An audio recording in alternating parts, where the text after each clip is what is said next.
تالله يا رمضان عيشك طيب، سيزول بأس الضر ينزاح الألم، وتعود أرض المسلمين طهورة، ويطوف أهل الله في صحن الحرم.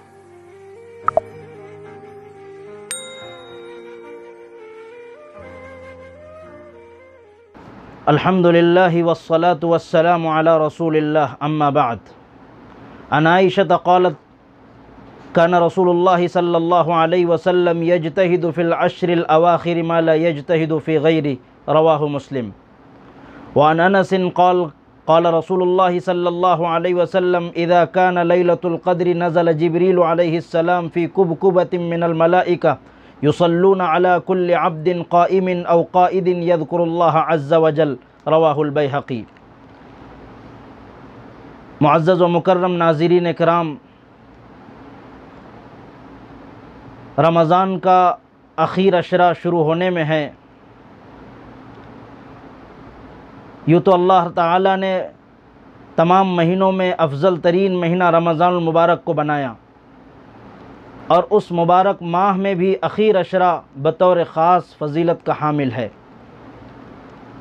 جب اخیر عشرہ رحمت دو عالم صلی اللہ علیہ وآلہ وسلم کے زمانے میں داخل ہوتا تو آپ اتنی کثرت سے عبادت کرتے کہ دیگر ایام میں اس عبادت کا تصور بھی نہیں ہو سکتا تھا.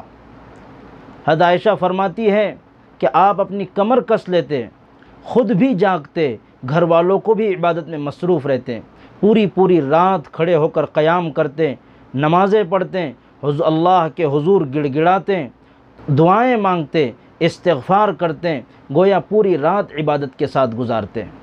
اور کیوں نہ ہو، اس اخیر عشرے میں لیلۃ القدر اللہ نے اس امت کو مرحمت فرمائی ہے، اور وہ لیلۃ القدر 1000 مہینوں سے افضل جس کی عبادت کو قرار دیا ہے. اور 1000 مہینوں میں 30,000 راتیں ہوتی ہیں. جو بندہ اخلاص کے ساتھ ایک رات بھی اسے میسر ہو جائیں تو اسے 1000 مہینوں سے زیادہ عبادت کا ثواب مل جاتا ہے.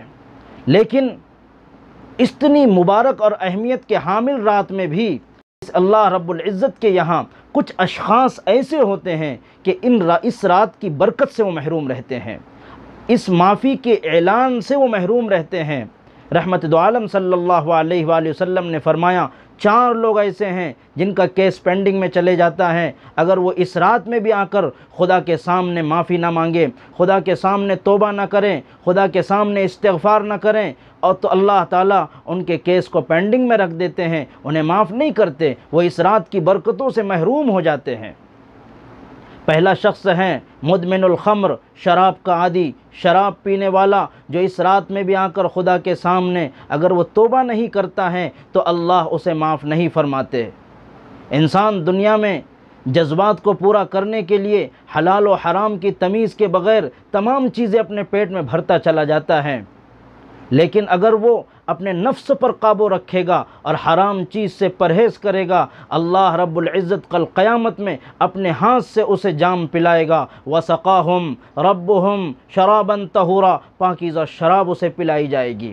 دنیا کی شراب تو یہ ہے کہ اس سے عقل جاتے رہتی ہے، پیشاب پاخانے جو ہیں ہو جاتے ہیں، انسان ہوش میں نہیں رہ پاتا. دوسرا شخص وہ ہوگا عاق لوالدیہ، اپنے ماں باپ کا نافرمان، جو اپنے ماں باپ کو ستا رہا ہے، اپنے ماں کی بے عزتی کر رہا ہے، انہیں گالی گلوچ کر رہا ہے. اللہ رب العزت اس رات میں بھی اگر وہ آ کر معافی نہیں مانگتا ہے، اپنے ماں باپ کی خدمت میں نہیں جاتا ہے، اللہ کے سامنے نہیں گڑ گڑاتا ہے، اللہ اسے معاف نہیں فرماتے. ماں باپ کا مقام بہت بلند و بالا ہے، ان کی خدمت سے آدمی اس مقام پر پہنچ جاتا ہے. ایک حدیث آپ نے سنی ہوگی حضرت اویس قرنی کے تعلق سے. رحمت دو عالم صلی اللہ علیہ وآلہ وسلم نے حضرت علی ابن ابی طالب رضی اللہ عنہ اور امیر المؤمنین عمر ابن خطاب سے کہا، تمہارے زمانے کے اندر ایک شخص آئے گا جو قبیل قرن کا ہوگا، یمن کا رہنے والا ہوگا، اس کا نام اویس ہوگا، اس کے جسم پر ایک سفید داغ ہوگا. جب تمہاری اس سے ملاقات ہو تو اس سے دعا کروا لینا، اس لیے کہ اس نے ماں کی ایسی خدمت کی ہے کہ جب وہ ہاتھ اٹھاتا ہے تو اللہ اس کی دعا کو رد نہیں کرتے. حضرت امیر المؤمنین عمر ابن خطاب رضی اللہ عنہ 10 سال تک امیر المؤمنین رہے. ہر سال حج کے لیے تشریف لے جاتے ہیں، ہر سال پوچھتے بھئی یمن والے آئے ہیں، ہر سال لوگ کھڑے ہوتے، پھر پوچھتے قرن والے ہیں، اس طرح جو ہے ہر سال اعلان کیا جاتا، پوچھا جاتا۔ ایک سال ایسا ہوا، پوچھا بھئی یمن والے ہیں، کچھ لوگ کھڑے ہو گئے، کہا کہ سب بیٹھ جاؤ، قرن والے کھڑے رہو۔ پھر قرن والے کھڑے ہوئے اور پھر پوچھا کہ بھئی اس میں اویس نام کا کوئی شخص ہے؟ تو ایک شخص نے کہا کہ ہاں وہ میرا بھتیجا ہے، تھوڑا پاگل سا ہے۔ عمر ابن خطاب نے کہا اس کے دماغ میں فطور محسوس ہوتا ہے۔ کہا کہ وہ کہاں ہیں؟ کہا وہ عرفات کے میدان میں اونٹ چرانے گیا ہوا ہے۔ تو حضرت عمر ابن خطاب اور حضرت علی ابن ابی طالب رضی اللہ عنہ دونوں سوار ہو کر اویس قرنی کی خدمت میں جاتے ہیں۔ دیکھا کہ وہ نماز پڑھ رہے ہیں، آزو بازو اونٹ چر رہے ہیں۔ جا کر بیٹھے، انہوں نے محسوس کیا، اپنی نماز کو مختصر کیا، سلام پھیرا، پوچھا کون ہے بھائی؟ تو کہا کہ میں مزدور ہوں۔ حضرت عمر نے پوچھا کہ تمہارا نام کیا ہے؟ انہوں نے کہا میرا نام عبداللہ ہے۔ حضرت عمر نے فرمایا کہ نہیں، تیری والدہ نے تیرا نام کیا رکھا ہے؟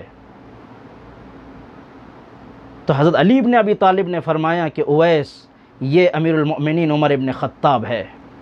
تو وہ گھبرانے لگے، کانپنے لگے۔ کہا کہ گھبرانے کی ضرورت نہیں ہے، ہم تمہاری خدمت میں دعا کے لیے آئے ہیں۔ رحمت دو عالم صلی اللہ علیہ وآلہ وسلم نے فرمایا تھا کہ جب تم سے ملاقات ہو تو دعا کروا لینا۔ کہا کہ میں کیا دعا کروں؟ آپ تو صحابہ ہے، آپ تو نبی کو آپ نے اپنی آنکھوں سے دیکھا ہے، میں کیا دعا کروں؟ کہا کہ نہیں، تو نے اپنی ماں کی ایسی خدمت کی ہے کہ اللہ تیری دعا کو رد نہیں کرتے۔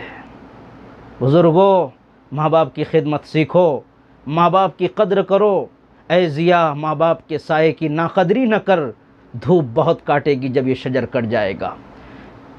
تو تیسرا شخص وہ ہوگا جو اس رات میں بھی اللہ کی مغفرت سے محروم رہے گا، اللہ کی بخشش سے محروم رہے گا، وہ شخص جو رشتہ داروں میں جھگڑا لگانے والا ہو، رشتے ناطے توڑنے والا ہو، آپس میں جھگڑے لگانے والا ہو، آپس میں لڑ پڑا ہو، میاں بیوی آپس میں لڑ پڑے ہوں، جو ہے بھائی بھائی آپس میں لڑ پڑے ہوں، بہن بھائی آپس میں لڑ پڑے ہوں، جب تک کہ وہ اللہ کے سامنے معافی مانگ کر ایک دوسرے سے گلے شکوے کو دور نہ کر لے، اس وقت تک اللہ اس کی مغفرت نہیں فرماتے۔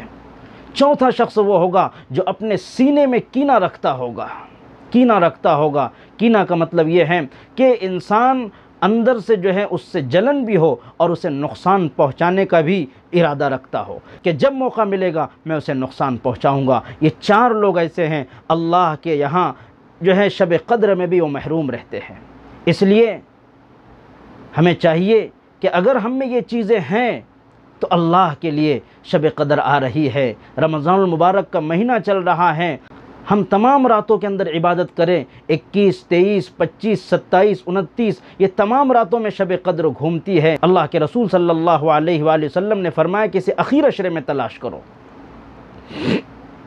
تو بزرگوں، ہم دنیا کے لیے بڑی سے بڑی محنت کرتے ہیں، بہت ہی تکلیفیں اٹھاتے ہیں، رات رات بھر جاگتے ہیں، دن کی گرمی کو بھی ہم برداشت کر لیتے ہیں۔ کیا ہمیں اللہ نے موقع دیا ہے زندگی میں عبادت کرنے کا؟ تھوڑا بہت آگے پیچھے وقت کر کے ہم رمضان المبارک کے اس قیمتی لمحات اور خصوصاً یہ لیلۃ القدر کی راتوں میں جاگ کر ہم عبادت کر لیا کریں۔ حضرت عائشہ صدیقہ رضی اللہ تعالی عنہا نے رحمت دو عالم صلی اللہ علیہ وآلہ وسلم سے پوچھا کہ حضور اگر مجھے جو ہے شب قدر نصیب ہو جائے تو میں کون سی دعا کروں؟ کون سی دعا کروں؟ اللہ کے رسول صلی اللہ علیہ وآلہ وسلم نے فرمایا تم یہ دعا کر لیا کرو، اللہم انک عفو کریم تحب العفو فاعف عنی۔ اے میرے پیارے اللہ، اے میرے پیارے اللہ، تو بہت معاف فرمانے والا، بڑا کرم فرما، معاف کر دینا تجھے پسند ہے، بس تو میری خطائیں معاف فرما دیجئے۔ اخیر عشرے میں بطور خاص اس دعا کا اہتمام کرے۔ جتنا اہتمام کیا جائے گا اللہ رب العزت کی طرف سے اتنے ہی درجات اور اتنے ہی گناہ کی جو ہے بخشش کا سامان ہوتا چلا جائے گا۔ ایک بندہ کسی کے سامنے بار بار جا کر مانگ رہا ہو تو ایک وقت وہ آتا ہے کہ جس سے مانگا جا رہا ہے وہ کچھ نہ کچھ عطا کر ہی دیتا ہے۔